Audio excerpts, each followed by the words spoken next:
안녕하십니까. 불교 경전에 나오는 생태와 생명 이야기를 강의할 동국대학교 와이즈 캠퍼스 이철원입니다.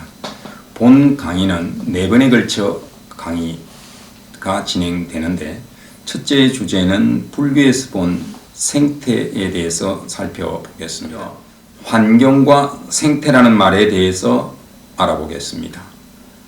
우리는 환경이라는 말을 많이 사용해 왔습니다. 환경이라는 말은 인간을 둘러싸고 있다는 말입니다.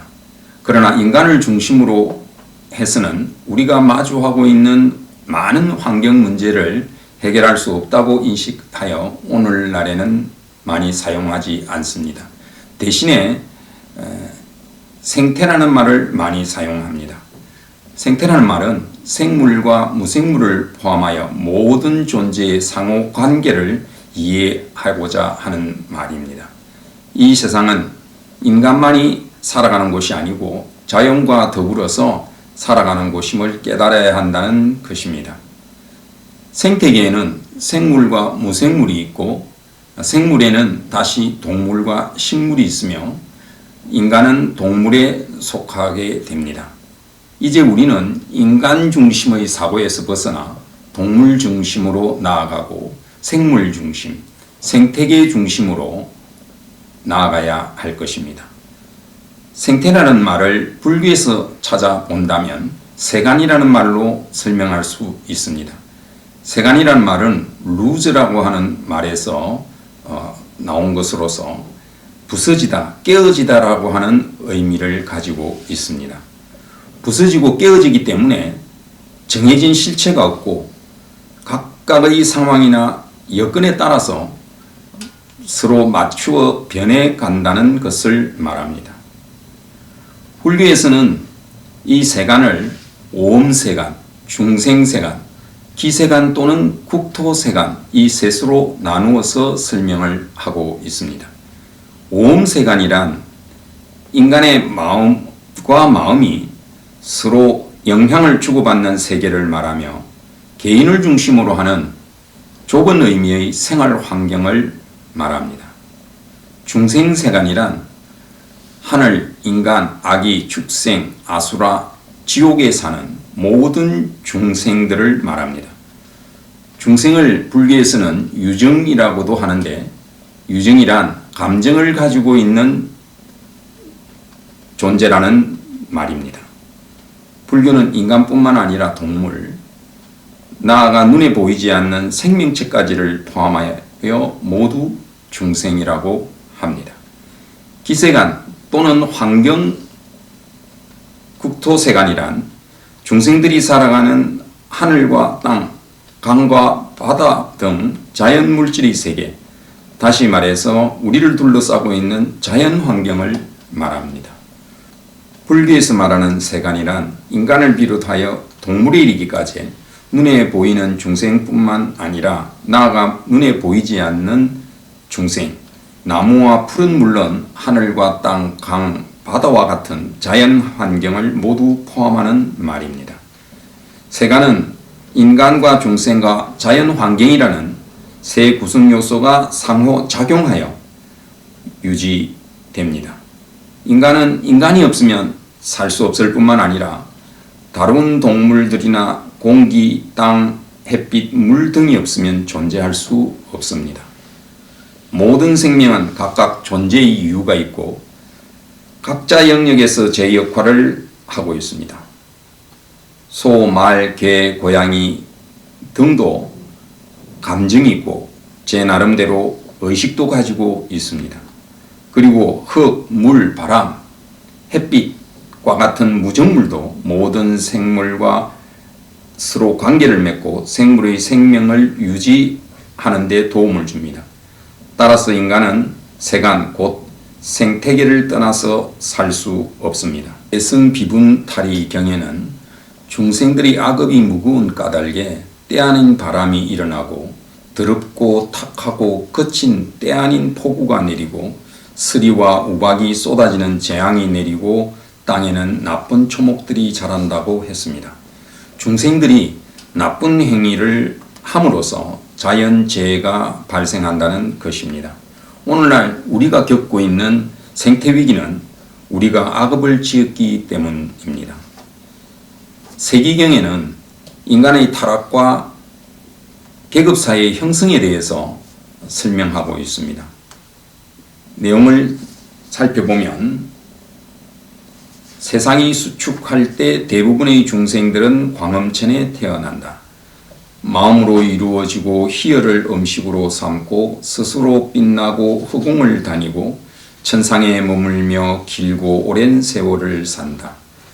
달콤한 땅이 무리에 퍼지자 중생들이 이것이 무엇일까 하고 탐심이 생겨 손으로 한 덩어리씩 깨어서 먹자 그들이 가졌던 광채가 사라졌다. 그리고 태양과 달이 드러났다. 중생들의 몸은 견고하게 되었고 잘생기고 못생긴 용모가 드러났다. 잘생긴 중생들은 못생긴 중생들에게 우리는 이들보다 잘생겼다고 자만과 거만을 떨자 달콤한 땅이 사라졌다. 그리고 땅의 부산물이 생겨났는데 정제된 버터와 벌꿀 같은 맛을 가졌다. 부산물을 먹자 몸은 더욱 견고해지고 잘생기고 못생긴 용모가 드러났다. 잘생긴 중생들은 못생긴 중생들에게 우리는 이들보다 잘생겼다고 자만과 거만을 떨자 땅의 부산물이 사라졌다. 그리고 바달랐다 덩굴이 생겨났는데 정제된 버터와 벌꿀 같은 맛을 가졌다. 부산물을 먹자 몸은 더욱더 견고해지고 잘생기고 못생긴 용모가 드러났다. 잘생긴 중생들은 못생긴 중생들에게 우리는 이들보다 잘생겼다고 자만과 거만을 떨자 바달랐다 덩굴이 사라졌다. 그리고 경작하지 않고도 자라는 쌀이 생겨났는데 아침에 가면 저녁에 원래대로 자라나 있고 저녁에 가져가면 아침에 자라나 있었다. 중생들이 애욕이 생겨나 성행위를 하고 중생들이 아침과 저녁 식사거리로 한꺼번에 쌀을 가져오자 속겨가 쌀을 에워쌌고 겉겨가 쌀을 에워쌌다. 그리고 벼가 다시 자라지 않았고 물이 지어 자라게 되었다. 중생들은 벼를 나누게 되었고 경계를 설정하게 되었다. 그러자 어떤 중생이 탐심이 생겨 자기 몫은 잘 챙겨두고 다른 사람의 몫을 주지도 않았는데 가져다 먹었다.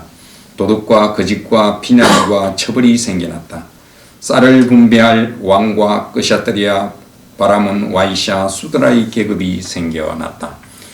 인간은 본래 마음으로 이루어지고 하늘에 살면서 희열을 음식으로 살았는데 마음의 탐심과 자만과 거만이 생겨나면서 달콤한 땅에서 땅의 부산물로 다시 바달랐다 덩굴로 저절로 자라는 쌀에서 경작하는 쌀로 바뀌었다고 합니다. 그날 먹을 충분한 곡식이 있었으나 쌓아두면서 결핍이 생기고 다툼이 생겨나고 계급이 생겨났다는 것입니다. 이를 통해서 우리는 인간의 끊임없는 탐욕이 생태계가 스스로 치유될 수 있는 한계를 넘어섰기에 불행을 불러왔다는 것을 알 수 있습니다. 간디는 지구의 자원은 우리 모두가 사용하기에 충분하나 우리 탐욕을 다 채울 만큼 많지는 않다고 했습니다. 탐욕이란 어디를 가도 만족할 줄 모르는 것이요 탐욕은 고통으로 가득 차 있어 우리를 절망의 구름으로 떨어뜨리고 무서운 재앙을 불러온다고 했습니다. 소유와 지배를 통한 풍요를 누리는 인간의 탐욕은 자원을 고갈시키고 생태계를 파괴함으로써 결국은 우리 자신을 파멸시키는 것입니다. 생태계는 순환하는 것입니다. 영원이란 직선이 아니라 순환이라고 했습니다. 풀을 뜯어먹는 초식동물이 있고 이 초식동물을 잡아먹는 육식동물이 있어 최상위 포식자인 것 같지만 이 최상위 동물이 죽으면 미생물이 이를 먹고 동물의 사체는 다시 땅으로 돌아가고 이 땅의 성분을 먹고 다시 풀이 자랍니다. 모든 존재는 각기 다양성을 가지고 있으며 각자 존재의 의미를 가지고 있습니다. 이를 생물 다양성이라고 합니다. 다양성이 높을수록 생태계는 안정되고 평형 유지에 유리합니다. 생물의 다양성이 감소하면 생태계의 균형이 깨져 물질이나 에너지 흐름에 이상이 생깁니다. 국제연합은 2010년도를 생물 다양성의 해로 정했으며 세계 각국에서 생물 다양성의 중요성을 널리 알리는 행사를 열었습니다.